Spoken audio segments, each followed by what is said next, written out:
Roland, thank you once again for this opportunity to explain the reason why Mr. Solomon, my brother, and myself believe that the issues that were raised concerning the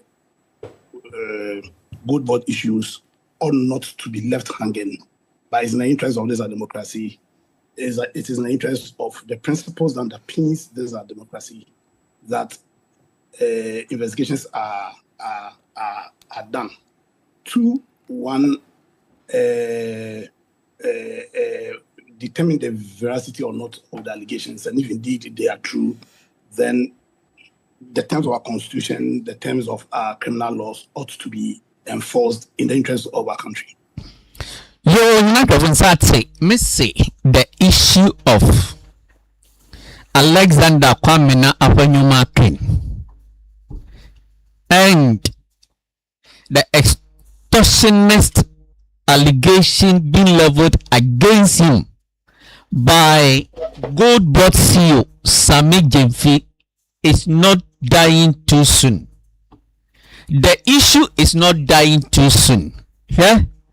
Alan Kojo Chiramantine Party Mba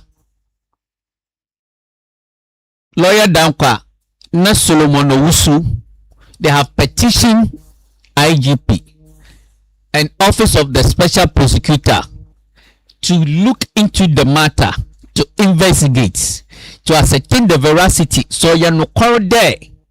Minority leader Alexander Fenyo Markin, the noise making minority leader, or making move there, or just kebi or bo epo or Sami Jemfi Goldbod CEO epo what's it?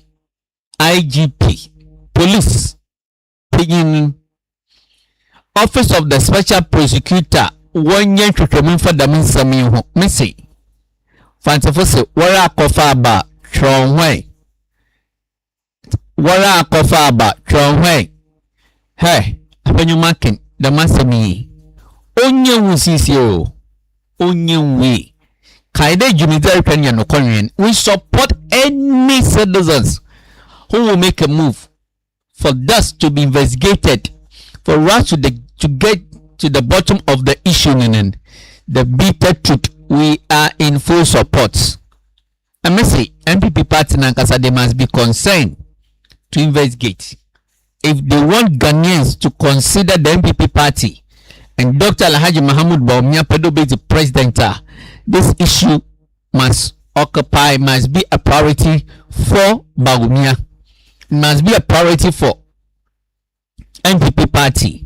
Yanko na yankete oye Lawyer Dankwa. Yeah, so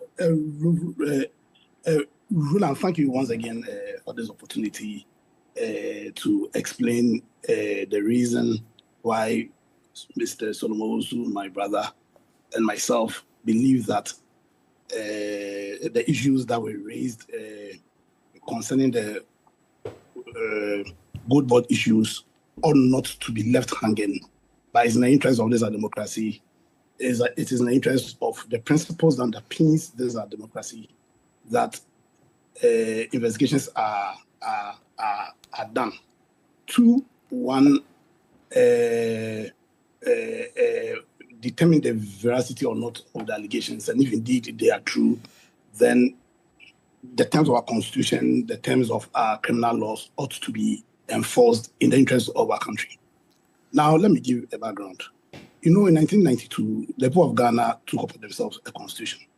They took upon themselves this constitution, believing that it represented the best framework in which we could secure for ourselves and posterity the blessings of liberty, equality of opportunity, and prosperity. The Constitution also made it clear that all sovereign power belongs to the people, not some. All sovereign power belongs to the people. And here, when we say sovereign power, we mean executive power, legislative power, judicial power, all belongs to us, the people. However, we have ceded these powers to certain persons, and the persons we have ceded the powers to are to use these powers for one reason and one reason only. They must exercise the power in a manner and within the limits laid down in this constitution for the welfare of the people.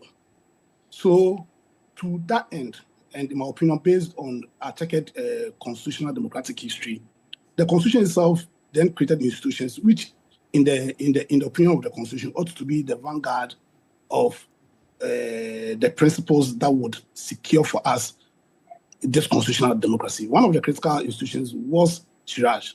And when you read our constitution, one of the fundamental duties our constitution grants Shiraj is to be the ombudsman for accountability, especially when it comes to matters that borders on abuse of power.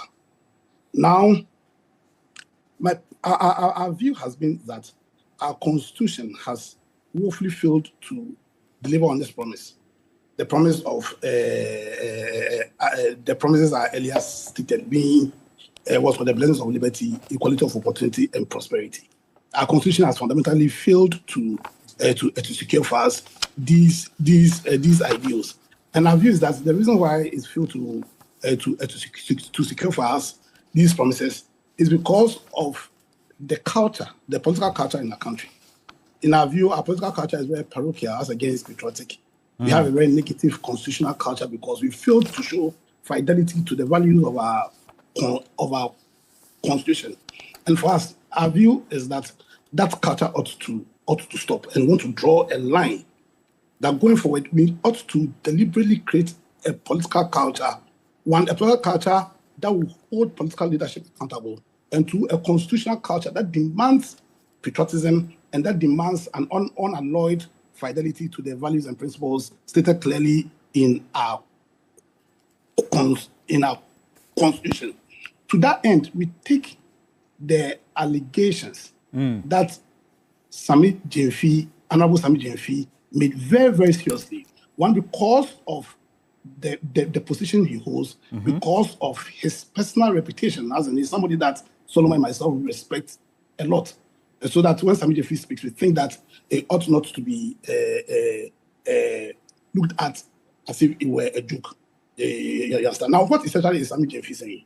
Sami Gyamfi is saying that the former majority leader of the Parliament of Ghana, the current minority leader of the Parliament of Ghana, has attempted extorting from him. Now, when we say extortion, what does it simply mean? It means that when somebody wants to forcibly take money from you or take your property from you so that he would not divulge certain information about you. Now, we know that extortion is a crime under our laws. I think Section 151 is a crime under our laws. 2, if indeed the minority leader of Ghana, the former majority leader, currently the minority leader, who is exercising powers that belongs to the people, and so to that end, he is our agent.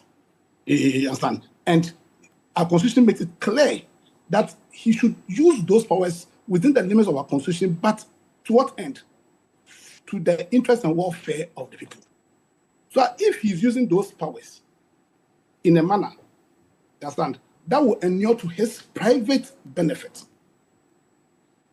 then it constitutes a fundamental betrayal, a fundamental breach of the powers we gave him. And to that end, if those allegations are true, then one, we ought to take action as prescribed by our constitution. So Shiraj has to look at it. And if it means that he has to be sacked as an MP and as a minority, then we take that step, not to change the constitution in this country.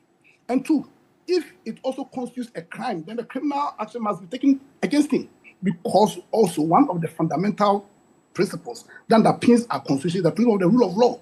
And the rule of law says we are all equal before the law. And so we ought to change that culture where people we've granted our powers to suddenly assume a position of they being above the law. We are all equal before the law. And we must guard those values jealously. It is to this end and the impact that negative culture has had on the ability of Ghana to fulfill the promises of our democracy that Solomon also and myself have petitioned the necessary bodies to have a thorough investigation into the allegations. Now, if the investigations are done and it comes out that indeed there was extortion, then we must apply the laws to its fullest limits. If it turns out that the allegations are not true, there to be in the national interest that also appropriate steps are taken to protect the reputation of the honorable minority leader. Because you see, where we are as the people, we can't continue doing the politics in the manner in which we have done our politics. Beyond the reset agenda and all, we need to bring some sanctity into our politics. We need to create a culture that would ensure that this constitutional democracy we've taken upon ourselves can be sustained and protected.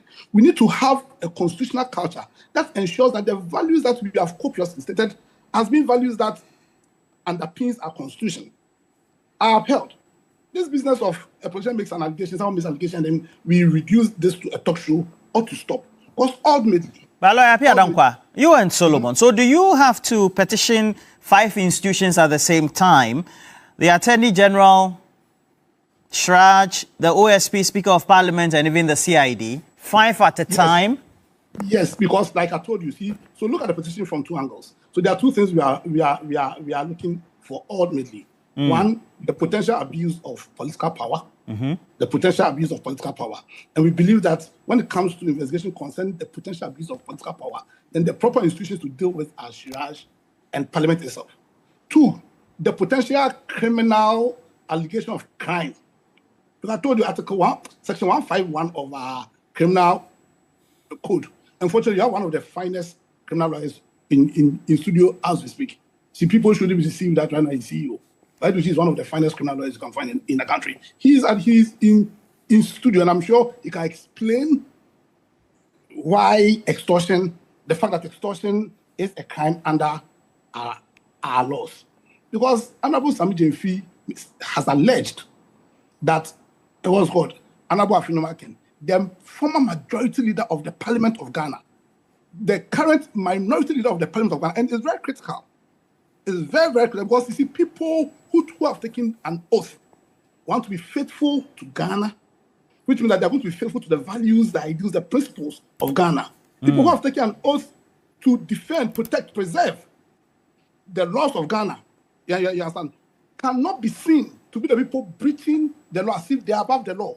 I'm saying because there's an allegation of a crime having been committed, then yes, we have to bring the Attorney General, we have to bring the OSP. Between the 2 of them, they can decide who will prosecute. You have to bring in the IGP, you have to bring in the CID. So a thorough investigation is done into this allegation that has the potential of testing the faithfulness of the people of Ghana in this our constitution. Okay. But you see, immediately the people start losing faith in the ability of this our constitution to provide or to fulfill its promises. Our constitutional democracy is gone. And then when you consider the fact that the essence of this constitutional democracy, beyond what I stated earlier, one is to protect our right to our lives. Okay. And when it's our right to our lives, it should not be seen just in the negative sense. You and Solomon also as petitioner, have you formally submitted the petition, or do you intend? When do you intend for? So because we are outside, we sent an email to all the all the institutions that we petitioned, and I'm sure this morning our clerk will fiscally give them copies of. But we've sent soft copies via email to all the institutions. And then you do the fiscal copies submission. Also, all right. Thank you. Yeah. So, Roland, thank you once again for this opportunity to explain the reason